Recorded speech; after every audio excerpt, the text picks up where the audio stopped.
Any questions? Do you want to come in? 1, 2, just brief snippets really that people can respond to. Please, yes. Great, yeah, thanks very much. My name is Dave Schreiner, I'm Council for Workers' Party. Just a couple of quick comments on the last presentation. I think it's a really interesting subject, and I haven't ever managed to totally form my views as a politician and as a woman. And so just a couple of things that I think are worth mentioning. First is just, you said new politics hasn't been brought into the debate, so I guess for me, the female politician who I most admire is Aidan Lau, who's recently elected as mayor of Barcelona, and certainly for a lot of people on the left, she kind of sums up a view of new politics. But I think that overall, to be critical of the left, there has been this new model of the charismatic leader that generally I would find, just anecdotally, women I talk to tend to reject more so than men. There's this idea of a personality standing up in front of the room and giving a charismatic speech, which often people assume is an essential part of politics. Personally, I find it off-putting and I've never found it attractive, and the politicians that I've gravitated to have rejected that and have been people who are quieter. And so for that reason, I think this issue around the mayor is interesting. I would tend to think that it would exclude more than include women if it was allowed to operate naturally without quotas. So that's just one reflection. The second thing that I think it's important to start bringing into debates around gender and politics is that when we have assessments of quotas, and like as you say, Dublin City Council is doing very well. In respect to my colleagues, I find it a great place to work with the 70% males that are there. But I mean, the reality is that there's a very clear political divide in terms of what makes up that 30% women. Like anybody, I guess, without getting into a political debate, anybody to the left of Fianna Fáil and Fine Gael would have a far, far higher percentage of women. And that's what's bringing up the quota, and it's frustrating, I suppose, that I feel, I'm in a party which I believe represents women's views, and that's why we're attracting women into politics. So for me, it's a little bit artificial to then say the entire council is doing well. And I think it's critical that when we talk about gender in politics, we do create that political divide and show that there are forms of politics that are attracting women, and there are other forms of politics that are not attracting women.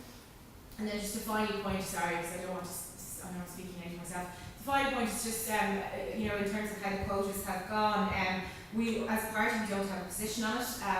I understand that, for example, People for Profit also don't have a position on it, and they're 50% female on the council at the moment. I guess there's a lot of scepticism, I would feel, from parties that have strong women involved towards gender quotas. And just in terms of how they went in the last election, obviously they led to, a higher number of women overall being elected. But the percentage of women of female candidates that won went down below the percentage of male candidates elected. And it's actually the first election where, for example, generally you have 20% of female candidates are elected, 20% of male candidates are elected. And so it correlates with the number who ran. Whereas in this election, for the very first time, the overall percentage of women who won seats went down below the overall percentage, well below the overall percentage of men who won seats.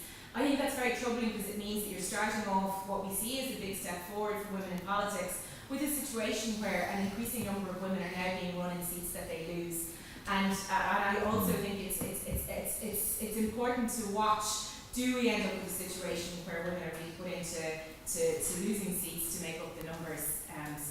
Might just respond to that? Yes, please, right? please. So absolutely, and one of the fundamental recommendations of Women's Council and other organisations is to use a gender quota for local governance. Obviously that's a proposal been on a long time, and there is a conversation on using obviously for mayoral positions as well.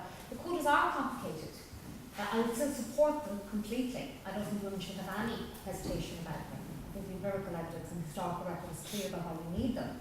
But I do think they are complicated and they can have unintended consequences. All of the female mayors that I put up here are left-wing. So of course this is about ideology and party politics, that goes without saying. You can't have a conversation about gender and politics without understanding that ideology is a huge part of that. The problem with increasing the descriptive representation of women in some contexts is that you can get very conservative women who are not interested necessarily in, or they're interested in shutting the door, not putting down the ladder to other women in political contexts. And it can create all kinds of issues, particularly those interested in the substantive representation of women, which is the goal here for those who are interested in engendering governance. And that is representing women's interests in all of the diversity, but particularly disadvantaged women and women who have less power in the political system. So you're right, it's important to take the issue of gender quotas carefully, to understand that party ideology is very important. And yes, we can say that Dublin City Council is doing well, but of course that's not the whole story. And we look, and the point we really made and the research makes is, there's no point in having a charismatic leader, a female mayor, unless you also have a sufficient number of women in local administration in senior positions and in local governance. That's when things seem to change. That's when policy becomes more responsive to women's interests. That's when we see the change. And that takes a long time, but you're right. There is, of course, a danger in this notion of placing all your eggs in one basket, to use the egg analogy again, and assuming that you can have a very strong female character, a female mayor who's going to change things. And that is certainly not, the research wouldn't support that. So I agree with you on that point. Thank you very much. That's taken that one considerably further forward. Did you want to point there at the end? Hi, I need to raise the reality of the size of the country. The Republic has over 4.5 million people. Dublin is a honeypot city. It has over 1 million within it, and the greater area has 1.5 million. That's a huge amount of money, infrastructure development, everything for that particular area. And if we have a directly elected mayor of Dublin, what will that person be? They will be the second most powerful person in the country, by far. They will have potentially over 800,000 odd votes. The president elected just gets maybe a little more. And in terms of power to the cabinet, that's a big deal. The amount of influence on policy levels, on the budget, that's huge. And the reason we don't have a directly elected mayor, despite all the great discussions about empirical evidence, etc., that's been put up before, is the fact of the power. This person would totally shift it. It could be mitigated by having the directly elected mayor put out the main political cycle like we have with the president, that kind of thing, yes. But this person is going to call on the Taoiseach and go, I don't like this, listen to me, this is what I want. And that could be great, but it creates a huge disparity for the rest of the community. Can we have quick answers? Is this post potentially too powerful and therefore too disruptive of the existing political system? A quick 2 seconds each, anybody? Well, I mean, as I said, I mean, you of course you could envisage such an office, as I say, with the electoral mandate that it would have, being a much more challenging platform for, for central government, to cabinet, and traditionally where power has lied. And as I say, if you were looking for an example in Irish history where has national government ever set up an institution that could effectively challenge its dominant position? Let me know if you know of one. I mean, I'd struggle to think of one. So it's the long-standing democratic deficit that this is coming up against. Yeah, I think it comes back to Mark's last slide.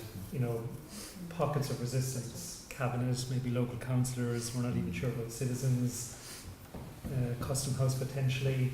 I mean, one of the issues that didn't come up this morning is the question as, I was arguing that putting a directly elected mayor on top of a weak system doesn't really change very much. But there is an argument that if you elect a strong directly elected mayor, that person can be a catalyst for change in terms of local government reform.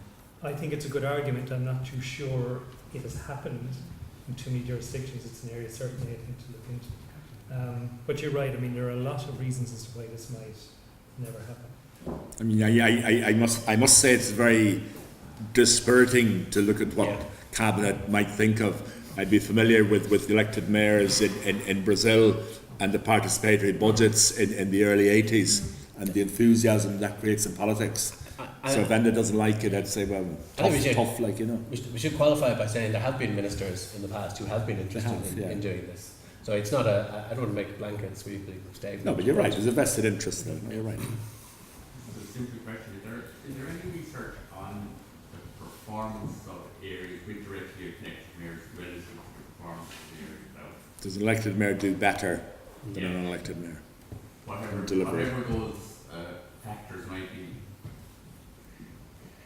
it depends on your definition of performance, but there are studies that, for example, in the US, which is kind of a laboratory for, comparing different so some local areas have the strong mayor version, others have a weaker directly elected, others have the city manager, council manager system, and there are lots of studies that have looked at, how well or not so well do they do, and the evidence is mixed. I suppose it depends on how you define, performance. I mean, I would, as I'd say, that the trend actually in the US is to move away from directly elected mayors. So, whether that tells us anything, I don't know. Something. Maybe. Any further points? If not, I don't want to close off. We're behind time and we're behind our coffee break as well. So I'd just like to thank the three speakers again.